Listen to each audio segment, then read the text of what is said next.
What is up, guys? So I am doing a 1-year follow-up review and a little bit of an update on the Swagtron eb5. It has been about 1 year since I got the eb5. Got it in June, and I'm just going to reiterate um, and tell you my story and how I got this bike and do a little bit of an update since the last video that I put out in early April. So at the time I didn't have a car, so this was in June, and I was riding my bike. It was a mountain bike and taking the bus, but the problem is I had to get up like pretty early in the morning just to get to work because my work was like 4:30 in the morning. So trying to catch the bus, I had to get up like an hour earlier than normal, like get up at 3 or 3:30 in the morning and go ahead and go to the bus stop and just ride there. And then I'd get to work and I'd be waiting for like 45 minutes before work would start, so it just sucked. And then on the way home, sometimes I would catch the bus and that would be fine too, but I would still have to wait.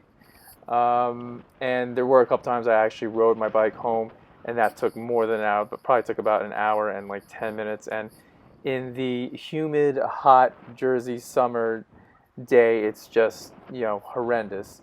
So I decided to get an electric bike, and I chose the eb5. Now I had to ride 13 miles round trip, every day. So basically, I decided upon the eb5. At the time, it was $419 plus tax. It was $448. So that was great. And I was looking for something that was gonna, gonna be able to take me there and back to work. So the eb5 had the range, 15.5 mile range, had pretty good speed. It was 15.5 miles per hour. So I was set with that. I was actually looking at two different bikes, but I decided with this one. This one also had the 250 watt motor. It was foldable, so I could take it anywhere if I needed. Because I knew eventually I was going to get a car, so I needed to fold this up, or if I wanted to take it on the bus, which I did many times. Yeah, I could just fold it up and put it in the undercarriage of the bus. So I decided to go with the eb5 because it had 98 reviews and an average of 4 stars. So, I mean, at this point, my last review, I was, pretty close to 2,500 miles, but I went to work for about an average of 4 days a week with 13 miles every day. So that's around 1,500 miles. And at the time, last few months ago, I was pretty close to 2,500 miles because I was also going to, I was using it for groceries. I was using it to go to, various appointments. I even took this thing to Atlantic City. I rode my bike to an adjacent town, Lakewood. That was about 4 miles to the bus in Lakewood. And then I took the bus to Atlantic City, rode another 2 miles to Borgata. I went into the poker room, charged my bike, played some poker, rode back to the bus station, went back to Lakewood, and rode my bike back home. So, I mean, I went everywhere with this thing. I even took this thing to the Port Authority and rode my bike to Broadway, which is, so it's like from Times Square to Broadway. That's like, Broadway's kind of by the Freedom Tower. Rode back because I had to get fingerprinted for my new job. I mean, I just took this thing everywhere, not to mention my leisurely bike rides. And, I did eventually get a car, and even though I had a car, I was still taking leisurely rides and, just really just enjoying myself.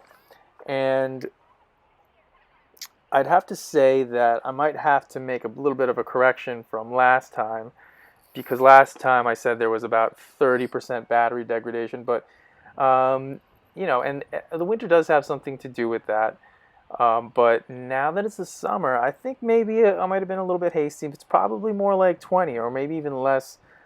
I think I only did maybe 150 to 200 charging cycles, so that's still well within the range of the batteries, you know, still being good. And so as of now, in June, a year later, this thing is still going strong, and I know that I've got to have, you know, well over 2,500 miles. It's probably more like 27 or 2,800, something like that, you know. And I think that, in a nutshell, my conclusion of this is that I mean, I just got a ton of value. I'm still using this thing, and it's like indestructible. I mean, I said that last time. I still stand by it. It's a solid commuter bike. If you know, for the money right now, I believe right now it's $500 and you get the removable battery. Before, you did not get that. It did not have a removable battery. But the bike seat, it was another issue. I just changed the bike seat because you know, it was just uncomfortable for me. But yeah, so if you want to get a reliable commuter bike, I highly recommend the Swagtron eb5. You will not be disappointed. Had it for a year. Solid as a rock, man. So I am going to just thank you all for listening to this this follow-up and review, and just enjoy the rest of this little ride through Seaside. All right, guys, thank you for listening, and I will see you next time. We have readings over Kansas that were very pleasant today. However, we are looking for a new front to begin to drift south and eastward. The central and eastern parts of Kansas will very probably be cloudy in the morning, and then western Kansas will begin to get increasing cloudiness by tomorrow afternoon. Today, however, very, very pleasant reading. 73 up in the Goodland area, 72 at Garden City, 70 reported by Dodge City and Liberal, 72 over by the good folks of Garden.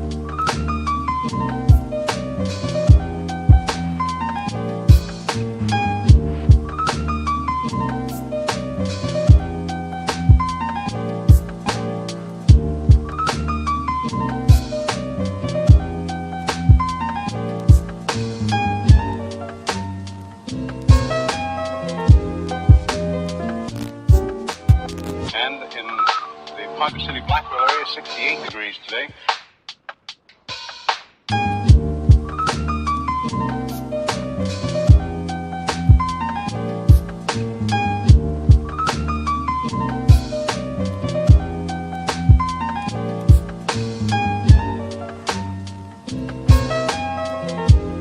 Winds southerly at about 15 with gusts of 25 miles an hour. Barometric pressure 30.00 and is rising. And no precipitation. We're about a half inch behind, correction, half inch ahead for the year, and 1 5300ths behind for the year so far. We'll be looking for a little bit of a change tomorrow, and of course the possibility of some scattered showers. Today, of course, there's nothing showing up on the radar. However, the satellite photo was pretty interesting for the western half of the U.S. Rain showers and thunder showers along that frontal system, then that wide band of fairly heavy snows. Now, what will happen each time that you see the frontal system on there, that begins at 6 o'clock in the morning, and then you'll see the cloud pattern move until 2 o'clock this afternoon. So as of that time, of course, the front was way off in the northwest. Now, however, it's moving into the central part of the nation with a couple of high-pressure cells behind it.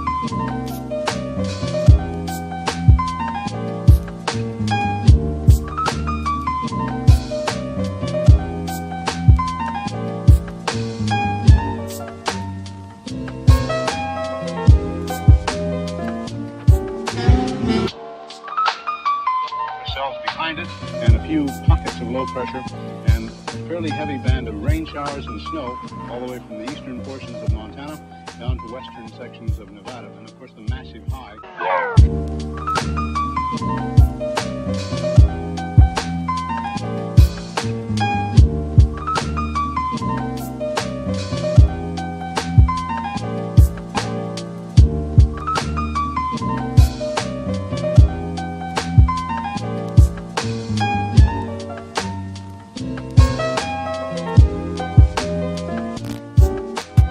And in the Ponca City Blackwell area, 68 degrees today.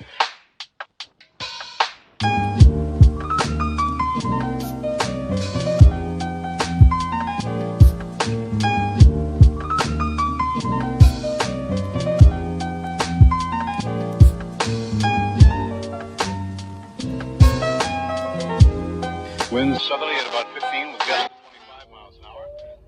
Hey guys, so that was a quick trip around Seaside Heights. It's a Friday afternoon. There's people out there in spite of the situation that we have going on.